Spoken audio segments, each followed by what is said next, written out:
va démarrer. Bonjour à tous. Je m'appelle Lise Auvin. Je suis responsable du Carrefour de l'innovation ici au Centre de recherche du CHU.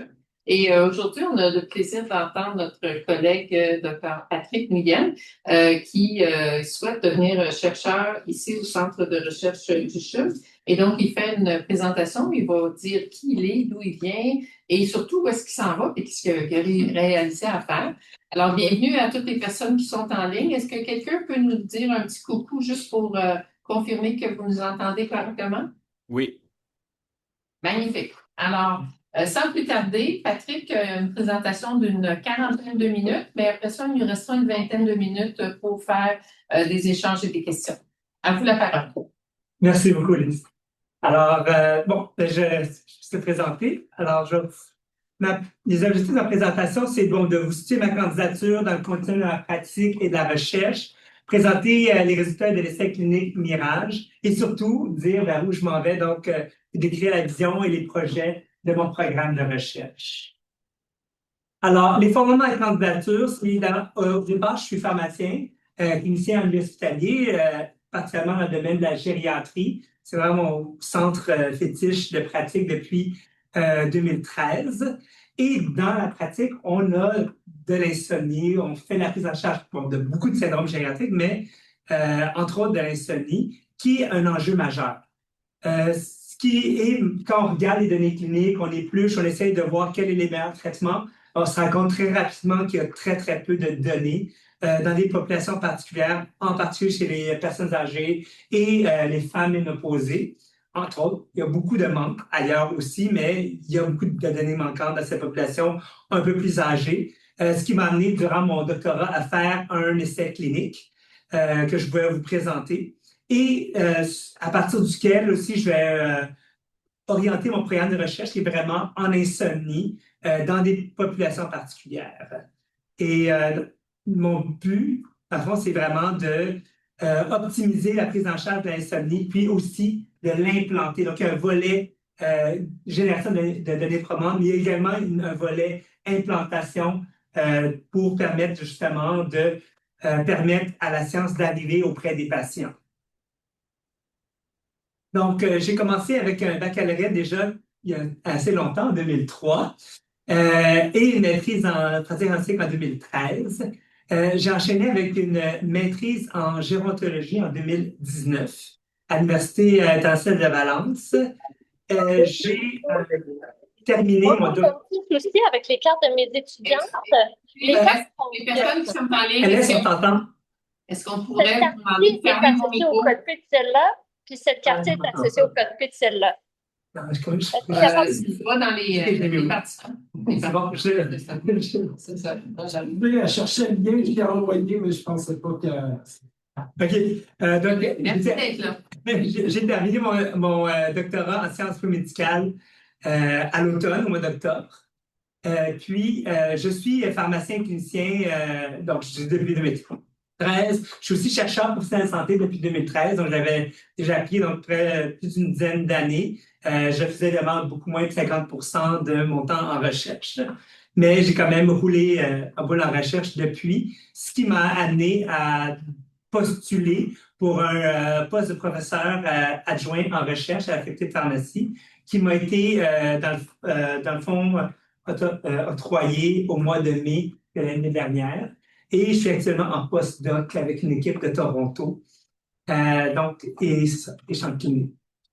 Donc, ça, c'est pour vous donner un aperçu général de mon programme de recherche. Donc, ça, c'est l'essai clinique Mirage, celui que je vais vous présenter aujourd'hui, qui va nourrir vraiment mon programme de recherche qui est, oui, basé sur la clinique, qui vient de la clinique, qui est nourri par cette clinique, que je vais continuer à faire d'ailleurs à peu près à 10 à 20% de mon temps.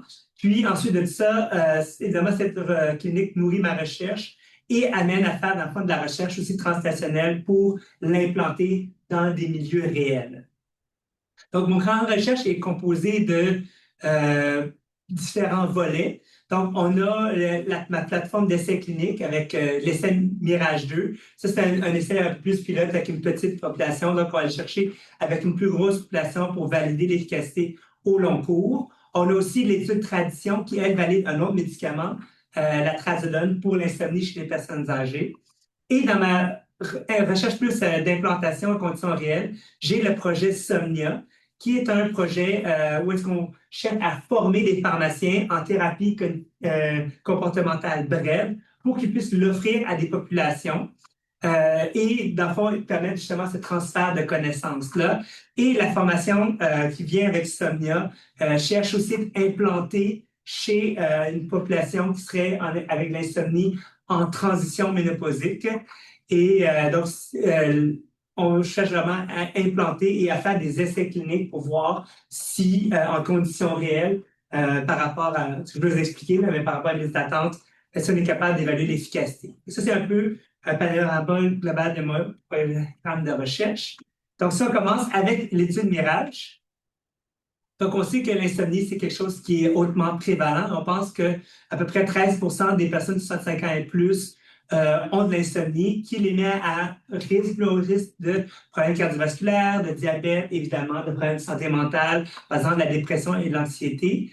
La mirtazapine, ça a été étudié dans juste un essai clinique à la base, où est-ce qu'il avait vu qu'il y avait des améliorations des paramètres du sommeil comme le temps de latence avant l'endormissement ou le temps de la durée du sommeil total. Ça, c'était comme le placebo, mais c'était chez les personnes qui avaient 19 personnes, en moyenne 33 ans. Donc, on est vraiment loin de nos personnes âgées. Puis, c'était même pas des vrais patients d'insomnie, c'était vraiment une insomnie induite par des bruits, entre autres.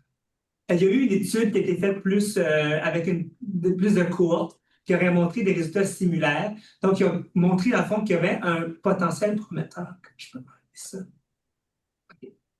Qu'il y avait dans le fond, un potentiel prometteur, mais qu'il y avait vraiment des essais cliniques pour voir si on utilise ça en clinique ou non, même si c'est déjà très utilisé.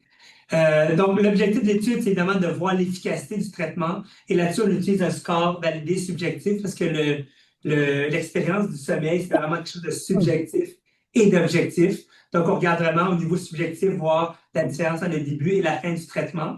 On regarde aussi les paramètres du sommeil, autant subjectifs par un agenda du sommeil qu'avec un actigraphe, un actimètre, dans le fond.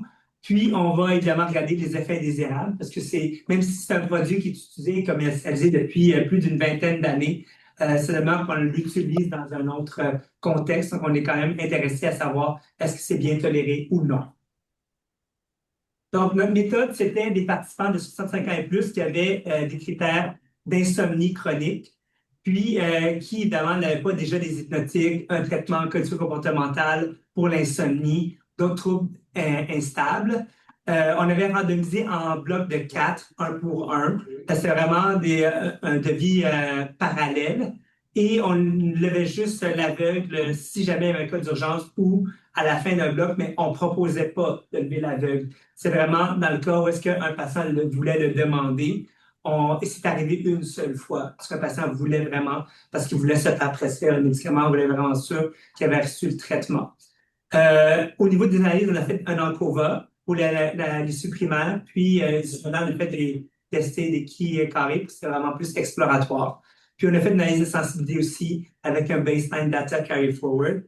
On avait calculé une taille d'échantillon pour détecter une différence de 2,4 points sur l'ISI entre le groupe placebo et le groupe traitement.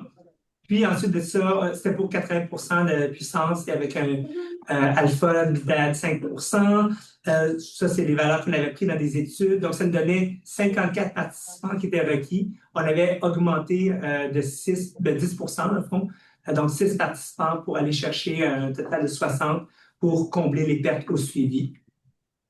Donc, on a évalué 231 personnes. Parmi lesquels on a randomisé 60 participants. La plupart de ceux qui avaient été non éligibles, c'était parce qu'ils ne rencontraient pas les critères d'inclusion. Et la plupart du temps, c'était parce qu'ils prenaient soit des hypnotiques ou ils n'avaient pas une définition de l'insomnie. Donc, il y avait 30 personnes qui étaient assignées dans chaque groupe. Il y en a 3 qui ont quitté l'étude avant même de recevoir un traitement. Et ce qui nous donnait 27 personnes dans le groupe mirtazapine, puis 30 dans le groupe placebo. Dans le groupe mirtazapine, on a eu 8 quand même pertes au suivi. Donc, dans le fond, il y a 19 personnes qui ont complété le traitement. La plupart, c'était des effets indésirables. Donc, il y en avait 2 que c'était de la somnolence diurne. Il y en avait un que c'était des étourdissements. L'autre, c'était un syndrome pseudo-grippal. Puis, je ne sais pas, moi, le dernier, je m'étais écrit. Puis, du côté du groupe placebo, il y en a un qui était pour l'effet indésirable. C'était surtout des symptômes pulmonaires.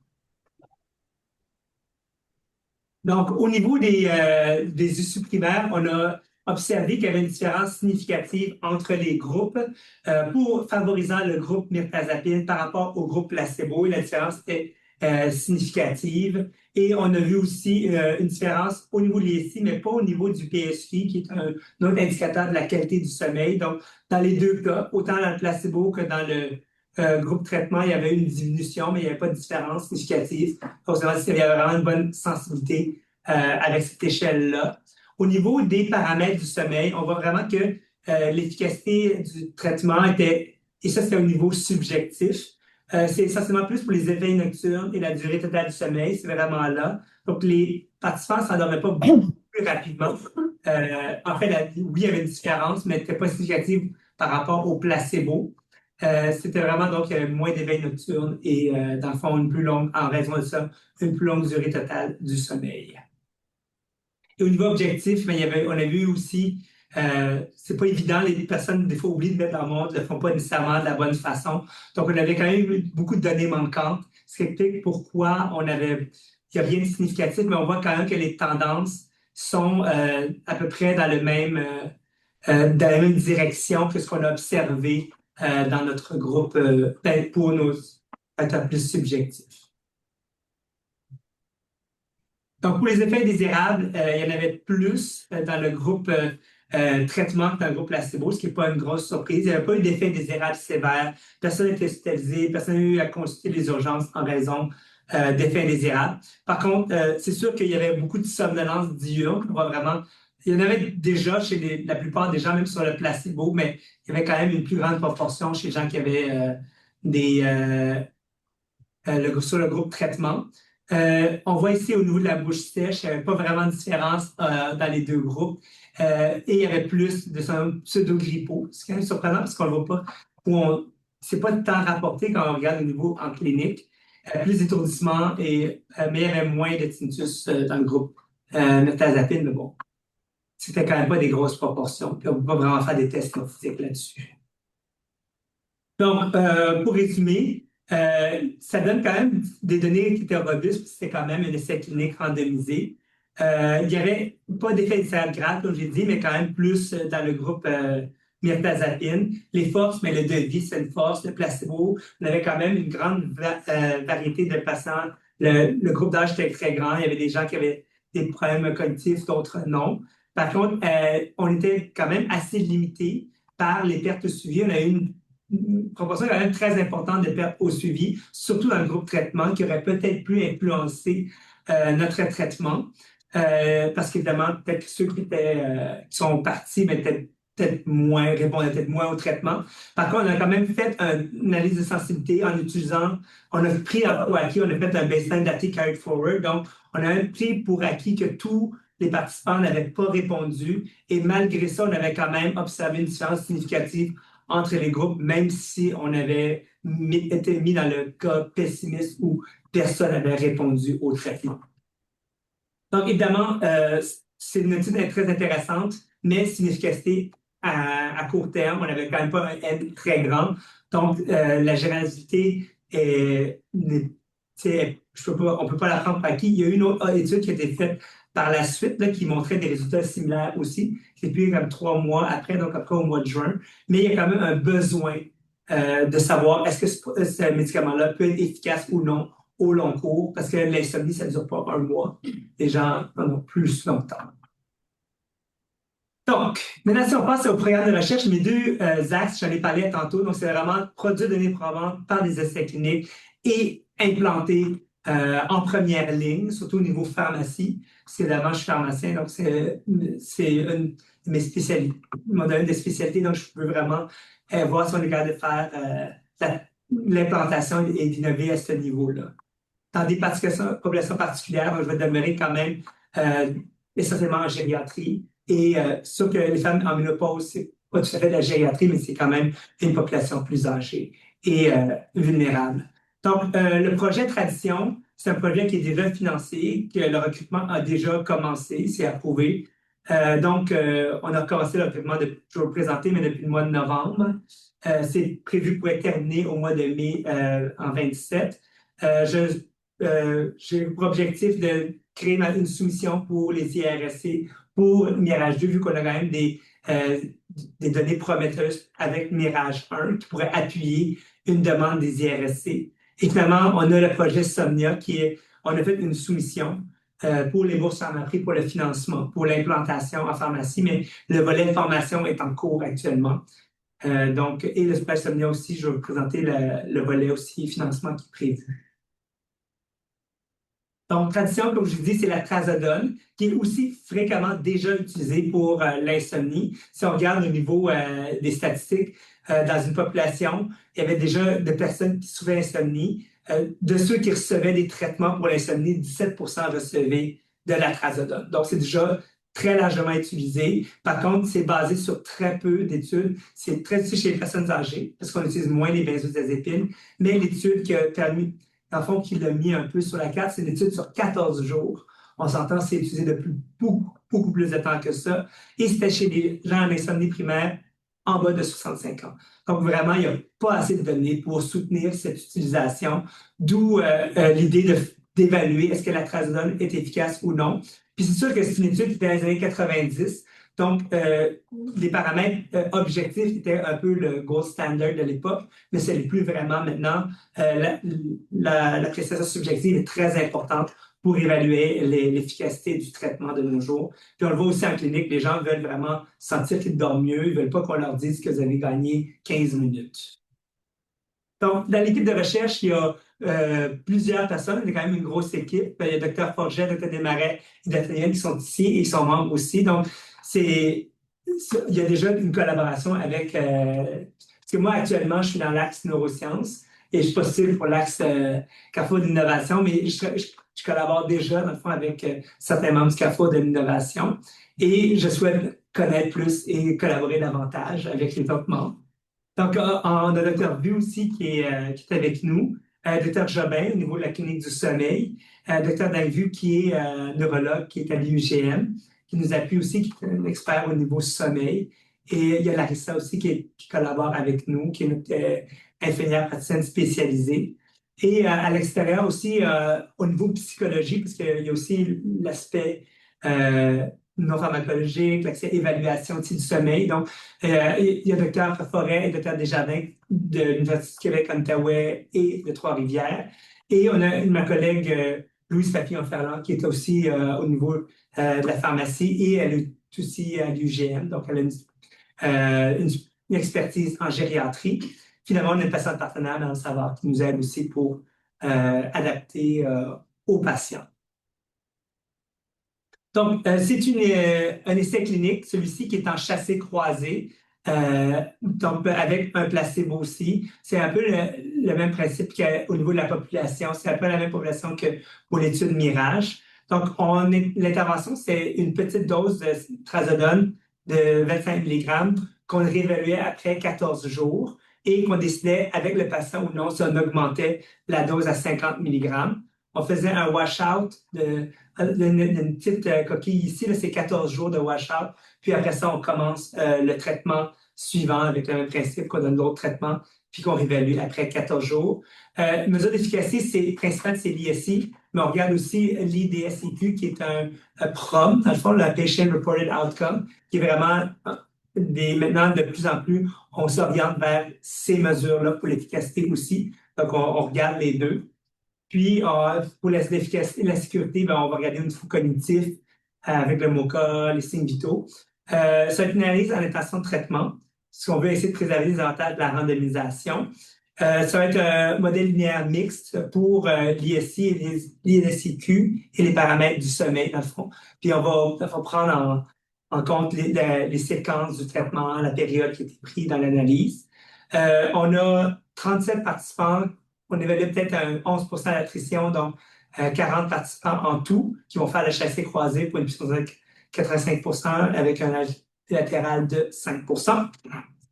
Et dans le fond, les résultats attendus, parce qu'évidemment, on n'a pas de résultats présentés, c'est qu'on s'attend quand même qu'il y ait une efficacité de la trazodone par rapport au placebo, mais ça demeure quand même à démontrer. Puis on a actuellement 10 participants recrutés sur 40, donc qui sont en cours. Il y en a un, deux, trois, il y en a deux qui ont abandonné, donc il y en a un qui a terminé le cycling, les autres sont en cours.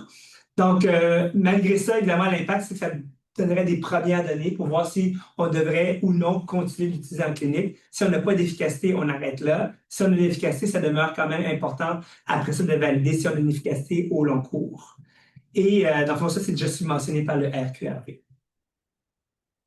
Donc, le projet Mirage 2, qui est, dans le fond, ce que vous en avez parlé, une version plus allongée, parce qu'on essaierait sur 3 mois de traitement d'évaluer l'efficacité par rapport au placebo, la mirtazapine. Ça va être des groupes parallèles qui vont être faits et ça va être la même dose de mirtazapine, donc 7,5 ou placebo sur 3 mois. On va faire des mesures d'innocuité, évidemment, avec des in vitro et on va mesurer les mêmes paramètres que l'étude tradition, donc l'ISI et l'ISIQ, qui sont 2 questionnaires, comme je vous ai dit. Et les analyses, ben, ça va être des ANCOVA qu'on va faire. Et on estime une taille d'échantillon de 236 participants pour une puissance de 80%. Puis on a augmenté évidemment parce que là, on sait qu'on a probablement une grille d'attrition élevée. Évidemment, on a augmenté notre taille d'échantillon en conséquence pour tenir en compte qu'on avait quand même beaucoup de dates suivies dans la première étude. Donc, les résultats attendus, c'est qu'on s'attend à ce qu'il y ait quand même une efficacité parce qu'on ne s'attend pas à ce qu'il y ait une tolérance au niveau de l'efficacité qu'on ait des mécanismes d'action puis des autres molécules qui ont été testées dans le passé. Et les impacts vont être majeurs, puis ça va vraiment permettre de clarifier la place de la mirtazapine dans le traitement de l'insomnie. Au niveau des personnes âgées, c'est sûr qu'après ça, il y aurait d'autres études qui devraient être faites si on veut extrapoler dans d'autres populations. Mais c'est vraiment cette population-là qui a un besoin criant d'alternatives aux benzodiazépines et aux agonistes récepteurs de benzodiazépines, puisqu'ils ont des risques au niveau, par exemple, des chutes, potentiellement des risques au niveau aussi cognitif. Et comme je vous dis, je planifie de faire dans les prochains mois une demande aux IRSC pour ça. L'étude SOMNIA, c'est une première étude en implantation. L'équipe est déjà montée, vu qu'on a déjà fait une demande pour ça. Donc, j'ai eu le professeur Alexandre Chadi, qui est pharmacien d'officine, parce que vu que c'est un projet en officine, on voulait, et en GMF, vraiment en première ligne, on voulait vraiment deux personnes avec une expertise. Donc, on a aussi le professeur Nicolas Dugré, qui est au niveau des GMF. Dr. David, toujours notre expert en sommeil. Et Dr. Forêt est aussi là pour nous supporter parce que c'est vraiment non pharmacologique, notre traitement. Donc, on a vraiment besoin d'appui là-dessus. On a Dr. Barry qui est là, qui, elle, est au niveau du CIASM à Sacré-Cœur, qui nous aide aussi, qui fait de la recherche en sommeil. Et en pharmacie d'officine, on a des pharmaciens d'officine qui sont là aussi, et un patient partenaire qui est avec nous dans le projet. Donc, on sait que la première ligne de traitement qui est proposée dans toutes les lignes directrices, c'est la thérapie cognitivo-comportementale pour l'insomnie. Par contre, l'accès est limité pour les frais, pour l'accessibilité des intervenants. Donc, la plupart des gens me regardent quand on leur parle de ça et disent « D'accord, mais où je peux avoir ça? » La thérapie comportementale brève, elle est plus simple, elle peut être faite par des non-spécialistes et elle est quand même démontrée une efficacité significative par rapport à un traitement, pas de traitement dans le fond, pour réduire les symptômes d'insomnie. Et donc, l'objectif, c'est de voir si on est capable d'implanter et de former les professionnels et de l'implanter en officine et en GMF pour avoir une association de l'hygiène du sommeil, parce que les pharmaciens d'officine et les GMF, c'est les professionnels les plus accessibles. On s'entend, il y a des heures d'ouverture plus élevées, ils sont ouverts la fin de semaine, ils sont là les soirs, donc ça augmente de beaucoup l'accessibilité aux soins. Et c'est vraiment des soins qui ont très, très peu d'effets indésirables. Donc, par rapport à nos médicaments, ce serait vraiment gros pas en avant. Puis par rapport aussi à l'aspect santé publique et tout ça. C'est pour ça qu'on essaie d'implanter cette formation-là, puis en milieu réel. Donc, il y a la conception de la formation qui va être évaluée par un pilote avec une méthode mixte pour vraiment faire la version finale. Le protocole est déjà approuvé pour l'esthétique-là, donc ça devrait être fait dans les prochains mois. Ensuite, si on est financé, on va avoir un essai clinique randomisé avec un groupe qui serait qui recevrait les séances de thérapie comportementale brève et l'autre qui serait sur une liste d'attente pendant 8 semaines et ensuite, évidemment, eux recevraient aussi le traitement. Donc, tout le monde recevrait le traitement à la fin, mais on compare l'ISI au début et à 4 semaines et à 8 semaines aussi. Et on va évaluer l'implantation avec le modèle d'implantation REAIM pour voir comment on aurait s'implanter tout ça, pour voir comment on pourrait après ça faire des plans, des études pour vraiment disséminer dans une échelle plus grande, par exemple, par rapport au Québec ou même au Canada. Ça pourrait être un futur projet pour des IRSC, par exemple, pour implanter ça ailleurs. Donc, notre but, c'est de randomiser en bloc. On va stratifier en fonction de l'ISI pour avoir le même sévérité dans chacun des groupes. On va aussi stratifié par grade, par milieu, par pharmacie, dans le fond. Notre but, c'est d'avoir un taux de réponse d'une division de 6 sur l'ISI. Le taux de réponse, puisque 6 sur l'ISI, c'est considéré comme une personne qui est répondante, donc ce serait répondant versus pas répondant. On va aussi regarder, évidemment, la variation en termes absolus avec un modèle linéaire mixte pour voir est-ce qu'il y a une diminution ou non de l'ISI par rapport au début du traitement. On vise une taille d'échantillon de 75 participants, de 106 participants, c'était 75, mais on a ajusté pour l'effet de grappe, puis on a ajusté aussi pour une attrition, pour arriver à 106 participants. Donc, les résultats, évidemment, c'est d'avoir des données probantes d'efficacité, puisqu'on s'attend, vu que c'est efficace par d'autres professionnels, que les pharmaciens aient aussi un effet qui se soit efficace, ce type de traitement pour l'insomnie. Mais évidemment, on va regarder les taux de participation, les taux de rétention pour, après ça, la future étude d'implantation à plus large échelle. Évidemment, l'impact, c'est énorme parce que ça augmenterait je ne sais pas de quel pourcentage, mais ce serait énorme la différence en termes d'accessibilité, surtout hors ouvrage des cliniques, la plupart des centres. On veut aller chercher vraiment une plus grande disponibilité du traitement. Puis, évidemment, aussi, les bénéfices, c'est que le programme SOMNIA, qui va être déjà structuré, pourra être incorporé, par exemple, au PharmD pour que les futurs pharmaciens viennent déjà formés par rapport au sommeil. Puis aussi, on pense l'implanter au niveau du système Focus pour que les pharmaciens comme formation continue puissent avoir accès à SOMNIA aussi. Et le problème SOMNIA ménopause, c'est les troubles du sommeil, se cachera pas, c'est très, très fréquent en transition ménopausée. C'est beaucoup lié, entre autres, aux bouffées de chaleur. On pense que 40 à 60% des femmes en auraient. Puis, dans le fond, la thérapie continentale brève n'a pas fait l'objet d'études. En fait, j'étais très surpris quand j'ai commencé à regarder le manque d'études qu'il y a chez les femmes en transition ménopausée et même en ménopause point. Il y a très, très, très peu de données. Et donc, je pense qu'en ayant déjà la plateforme Somnia et en ayant une population qui est, vulnérable, deux, donc qui n'a pas fait l'objet d'essais cliniques, mais implanter dans cette sous-population-là pour valider, entre autres, l'efficacité de ce traitement-là qui a été validé dans d'autres populations, mais pas dans celle-là, c'était quelque chose qui était à faire. Donc, on va évaluer, dans le fond, ça va être la même chose que Somnia, mais chez les femmes en transition ménopausée. Donc, c'est un peu le même schéma, donc je ne le réexpliquerai pas en long et en large. C'est les mêmes issues qu'on va aller chercher. La taille d'échantillon est un peu plus petite, c'est un peu plus grande, 158 participants. pour aller chercher notre différence. Puis, dans le fond, les résultats qu'on s'attend, c'est une amélioration des symptômes, évidemment. On veut aller chercher aussi la faisabilité, l'acceptabilité de l'intervention au niveau des pharmacies.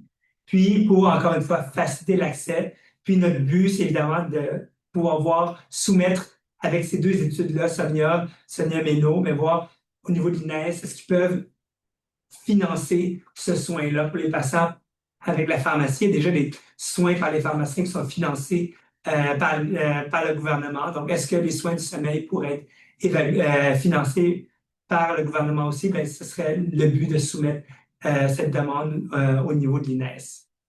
Donc, pour le financement, bien, je vais présenter ma candidature pour la chaire pharmaceutique Jean-Guy Sabourin en santé de la femme à l'UDM. Donc, ce serait à partir de ces fonds-là qu'on commencerait la première étude. Puis après ça, les RSC ou d'autres demandes de subvention pourraient m'aider pour faire la grande étude, pour voir si on pourrait implanter ça dans le fond pour une population et plus de pharmacies, plus large.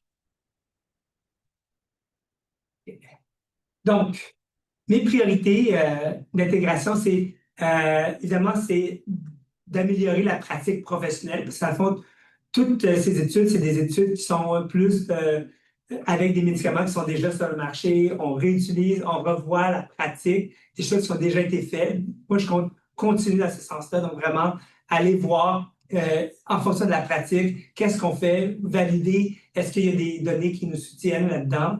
Aussi, évaluer des interventions, donc des choses qu'on pourrait améliorer en milieu réel.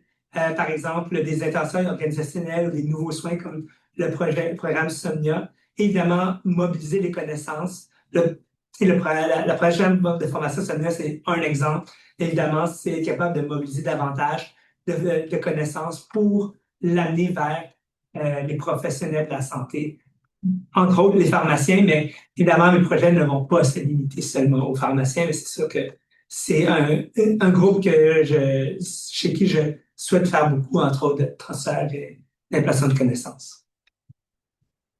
Mon apport à l'ACT, évidemment, c'est mon expertise en clinique en pharmacie dans le domaine de la gériatrie. On n'est vraiment pas beaucoup de pharmaciens chercheurs réguliers. En fait, de ce que je comprends, je pense qu'il y a Aude, tu sais, qui est pharmacienne. Je ne suis pas certain qu'il y en a d'autres. Je n'ai pas fait la liste, mais je ne suis pas certain qu'il y en a d'autres ici au centre de recherche. Donc, je pense qu'on a une formation, on a une vision, on a un apport que je pense qui est positif pour la recherche et qui pourrait, pour moi, apporter en termes de collaboration avec d'autres chercheurs de tous les domaines ici au centre de recherche. Je pense que c'est une des choses que je peux apporter, mon expertise en termes de pharmacien puis ma vision comme chercheur en tant que pharmacien. C'est évidemment des essais cliniques interventionnels à haut impact clinique. Vous voyez que ce que je présente, c'est des choses qui peuvent aller et changer la pratique, changer la santé des patients. Aussi avoir, dans le fond, créer une plateforme d'essais cliniques. Parce que mon but, c'est de créer cette plateforme-là qui pourrait et l'élargir, pas juste au CHUM. Déjà, je fais des collaborations avec l'UGM, je fais des collaborations avec le Sacré-Cœur. Je vise peut-être aller avec l'hôpital Pierre-Boucher. Donc, augmenter les centres qui graviteraient autour de la recherche de la plateforme d'essais cliniques, toujours en gériatrie, bien entendu. Là. Donc, je resterai centré là-dessus pour piloter différents projets de recherche multicentriques qui vont être nécessaires pour le projet Mirage 2. Parce que dans un ce sens, ce ne sera pas possible dans des délais acceptables. Et donc, je collaborerai évidemment avec d'autres chercheurs, comme j'ai dit, puis pas juste, oui, dans le carrefour de l'innovation, mais également dans d'autres axes de recherche, là, dans neurosciences. Je collabore déjà avec Élie, entre autres, et son équipe, dans des projets de recherche plus en EEG. Donc, je compte continuer cette collaboration-là avec la neurosciences, mais s'il y a d'autres opportunités ailleurs, ça va me faire plaisir si ça rentre dans ce que je suis capable de le faire. Puis évidemment, dans une projection, j'aimerais évidemment que la recherche puisse même s'étendre au-delà du Québec, aller vers le Canada et au niveau international, mais peut-être pas dans les 3 prochaines années. Je trouve déjà que c'est ambitieux ce que je l'avais fait avec. On part de là. Donc, en conclusion, j'ai un plan de recherche qui vise un domaine prioritaire en santé. Le sommeil, si on regarde au niveau de l'OMS, c'est un des 3 piliers de l'OMS, le sommeil, avec le physique et la nutrition. Donc, c'est vraiment quelque chose d'important. Je pense que j'ai un alignement avec le type de recherche que je planifie au niveau de mon programme de recherche avec l'axe carrefour d'innovation. Donc, c'est pas que j'aime pas l'axe neurosciences, mais c'est vraiment, c'était plus aligné avec mon programme de recherche. Puis, évidemment, il y a des potentiels de retomber en termes d'application, tellement de façon. Je collabore déjà avec des réseaux de recherche, le RQRV, le RQRM, le réseau Sommeil. Donc, et je compte aussi créer une équipe de recherche, de former des étudiants en premier, deuxième, troisième cycle, peut-être postdoctoraux aussi dans l'avenir. Donc, c'est un peu ça. Alors, merci beaucoup.